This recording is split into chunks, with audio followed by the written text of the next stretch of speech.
حضرت آدم کو جنت سے زمین پہ اتارا، آپ کو منع کیا گیا لا تقربا ھذی الشجرہ، اس درخت کے قریب نہیں جانا، لیکن آپ چلے گئے۔ آپ نے کیسے کھایا؟ پھر اللہ کریم نے جنت سے آپ کو دنیا میں کیسے اتارا؟ ایک بندہ مجھے ملا، کہنے لگا آدم سے بہت بڑا گناہ ہو گیا۔ میں کہا معاذ اللہ، یہ کہے گا تو کافر ہو جائے گا۔ نبی کو گناہگار کہنے والا بندہ دائرہ اسلام سے خارج ہو جاتا ہے۔ مجھے کہنے لگا مولانا صاحب پھر آپ نے کیوں شجر کھایا، پھر کیوں درخت کھایا؟ اللہ نے جب منع کیا اس کا جواب دیں۔ میں نے جو جواب دیا اس بھائی کو وہ آپ حضرات کو سنانا چاہتا ہوں، میرٹ کی داد کا طلبگار ہوں۔ میں نے کہا بھائی جان، اللہ نے آدم کو تو جنت کے لیے بنایا ہی نہیں تھا، انہیں تو بنایا ہی زمین کے لیے تھا۔ جب آپ کی تخلیق کا وقت آیا، قرآن کہتا ہے اللہ نے فرشتوں کو کیا فرمایا؟ اذ قال ربک للملائکۃ انی جاعل فی الارض خلیفہ۔ اذ قال ربک للملائکۃ انی جاعل فی الارض خلیفہ، فرشتوں میں زمین میں اپنا خلیفہ بنانے لگا ہوں۔ یہ دانا تو بہانا تھا، اصل میں آدم نے دنیا میں آنا تھا۔ نہیں نہیں نہیں نہیں، فکرہ دیکھیں اور اپنی سبحان اللہ دیکھیں۔ دانا تو ایک بہانہ تھا، دراصل آدم نے جنت سے زمین پہ آنا تھا۔ آپ کو بنایا ہی اللہ نے زمین کے لیے تھا، زمین پہ آ گئے۔ حضرت آدم علیہ السلام، حوا کہیں اور اتری، حضرت آدم کہیں اور اترے۔ میرے بھائیوں اور گرامی قدر احباب، پھر اولاد کا سلسلہ شروع ہو گیا۔ یہ جنت میں اولاد نہیں تھی، حضرت آدم کی اولاد دنیا میں آ کے شروع ہوئی، اور جو لوگ جنت میں جائیں گے ان کی کوئی اولاد نہیں ہوگی۔ روایات میں آتا ہے ننھے ننھے غلمان وہ بچوں کی شکل میں جنت میں کھیلتے کودتے نظر آئیں گے، اور انسان ان سے اپنا دل بہلائیں گے، اور جنت میں بیویاں حوروں کی شکل میں ہوں گی، عورتوں کی شکل میں نہیں ہوں گی۔ اور سرکار فرماتے ہیں حور اتنی خوبصورت ہوں گی اگر دنیا میں تھوک دے تو ساری دنیا مشک و عنبر سے بھر جائے۔ میرے آقا مدینے کے تاجدار، غیب کی خبریں دینے والے، اللہ کی عطا سے سونے نبی پاک فرماتے ہیں حور اتنی سونی ہے، حور اتنی خوبصورت ہے، اگر اپنا دنیا میں ہاتھ باہر نکال دے تو سورج بھی چھپ جائے، چاند بھی چھپ جائے۔ لیکن شرط یہ ہے غیب پہ ایمان لانا ضروری ہے۔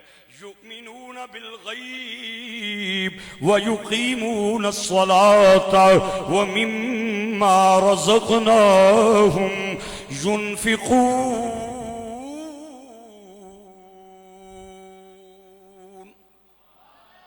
غیب پہ یقین رکھنا، غیب پہ ایمان لانا ضروری ہے۔ حضرت آدم کی اولاد کیسے پیدا ہوئی؟ ادھر دیکھیں، صبح کے وقت بیٹا، شام کے وقت بیٹی، شام کے وقت بیٹی، صبح کے وقت بیٹا، صبح کے وقت بیٹی، شام کے وقت جوڑا جوڑا جوڑا جوڑا۔ اللہ نے نسل انسانی کو بڑھانا تھا، اللہ نے نسل انسانی کو فروغ دینا تھا۔ اتنی تیزی سے آپ کے بچے اور بچیاں پیدا ہونا شروع ہو گئے۔ یہ لمبا واقعہ ہے، کبھی میں حضرت آدم کے تذکرے میں آپ کو یہ واقعہ بڑی تفصیل کے ساتھ سناؤں گا، لیکن ابھی میں نے چونکہ مینا میں جانا ہے، عرفات میں جانا ہے، مزدلفہ میں جانا ہے، حجاج کے قافلے چند دنوں کے بعد بیت اللہ شریف پہنچ رہے ہیں، مکہ مکرمہ اور مدینہ پاک پہنچ رہے ہیں۔ اس مناسبت سے یہ چند معروضات کا تحفہ آپ حضرات کو پیش کرنے کا ارادہ لے کے حاضر ہوا تھا، اور اللہ کرے کچھ باتیں قریب لگ جائیں۔ اگلے جمعے پہ انشاءاللہ یہی عنوان جاری رہے گا۔ آپ حضرات نے ایک بار سبحان اللہ بولنی ہے، میں اگلی بات آپ کو سنانا چاہتا ہوں۔ صبح کے وقت بیٹا، شام کے وقت بیٹی۔ حضرت آدم کا 60 گز قد تھا۔ پتہ نہیں سمجھ نہیں آئی آپ کو بات؟ چلو مائک کے قریب منہ کر کے پھر بولتا ہوں۔ 60 گز میرے تے تواڈے ابے نا قد سی ابا تے بڑا اچا سی، اسی ٹیڑی پتہ نہیں کیڑے پاسوں جم پے. ابا بڑا اچے قدے نہ سی، روایات بھی آندا ہے 60 گز قد تھا آپ کا، میرا اور آپ کا 5.5-6 فٹ قد ہے. قدم اٹھاتے ہیں تو 3-4 فٹ زیادہ سے زیادہ چھلانگ ہماری ہے. حضرت آدم کو اللہ نے فرمایا میرے نبی پوری زمین کی سیر کرنا شروع فرمائے. علماء کہتے ہیں حضرت آدم نے زمین کی سیر کرنا شروع کر دی. جہاں جہاں آپ کے قدم لگتے گئے وہاں وہاں اللہ آبادیاں بناتا گیا. ہائے ہائے ہائے، جہاں جہاں قدم لگتے گئے وہاں وہاں آبادیاں بنتی گئیں. جہاں حضرت آدم کے قدم نہیں لگے وہاں قیامت تک آبادی نہیں بن سکتی. جہاں آپ کے قدم لگتے گئے وہاں شہر بنے، قصبے بنے، دیہات بنے، ٹوکیں بنی، موڑے بنے، علاقے بنے. پھر مجھے ایک بات بریکٹ میں کہنے دیں، اگر بریکٹ ہٹا کے بھی میں بات کروں پھر بھی میری بات کا وزن زیادہ ہے. او دوستو مجھے کہنے دیجئے، مجھے کہنے دیجئے، مجھے نہ روکیں نہ ٹوکیں، مجھے کہنے دیجئے کہ زمین میں جو آبادیاں ہیں یہ نبی کے قدموں کا صدقہ ہیں، نبی کے قدموں کا صدقہ ہیں. یہ زمین میں جو آبادیاں ہیں یہ نبی کے قدموں کا صدقہ ہیں. آپ کے جہاں جہاں قدم لگتے گئے وہاں وہاں اللہ آبادیاں بناتا گیا. حضرت آدم کسی اور جگہ اترے، حوا کسی اور جگہ اتری. 3 صدیاں ایک دوسرے سے ملاقات نہیں ہوئی.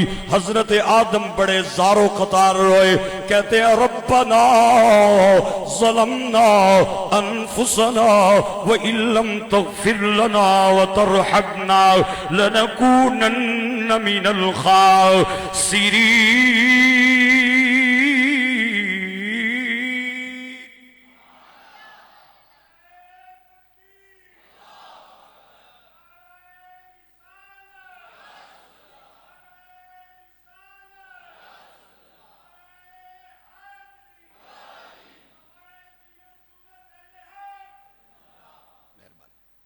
رات کو بھی رونا، دن کو بھی رونا، خامد بیوی سے جدا، بیوی خامد سے جدا.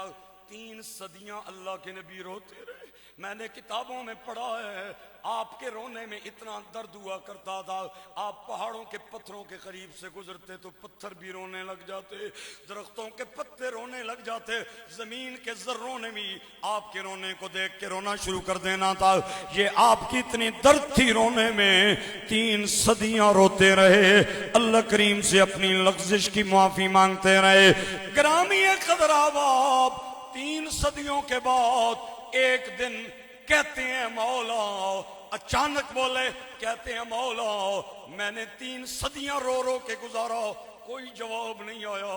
اللہم انی اسألک بحق محمد، اللہ مجھے محمد کے نام پہ معاف کر دے.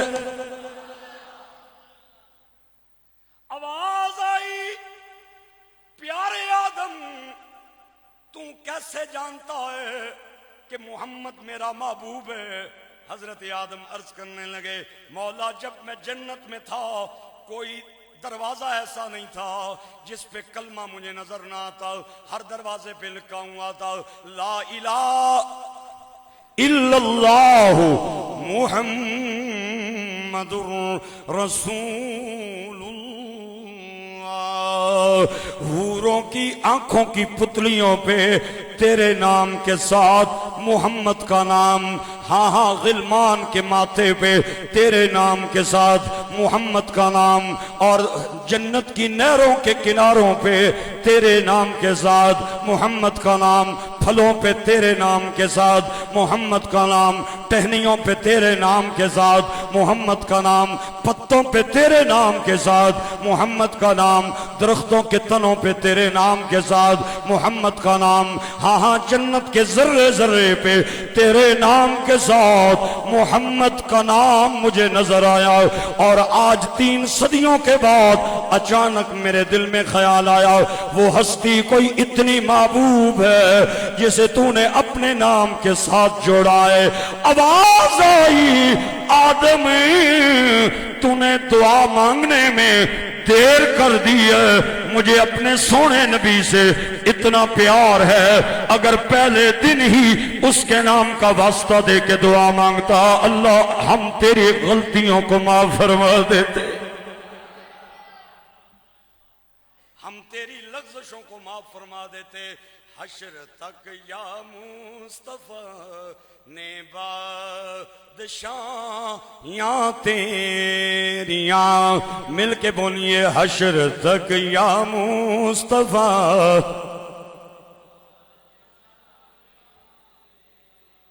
پیار کیتا انج خدا نے اپنے محبوب نال، نوریاں دے سردار کولوں تلیاں چمائیاں تیریاں، پھر مجھے کہنے دیجئے سب نظارے حضور آپ کے، چاند تارے حضور آپ کے ہیں، سب نظارے مل کے ماشاءاللہ بہت بڑا مجمع ہے، جہاں تک آواز جا رہی ہے حد نگاہ حضرات بیٹھے ہیں، سب نظارے حضور آپ کے، چاند تارے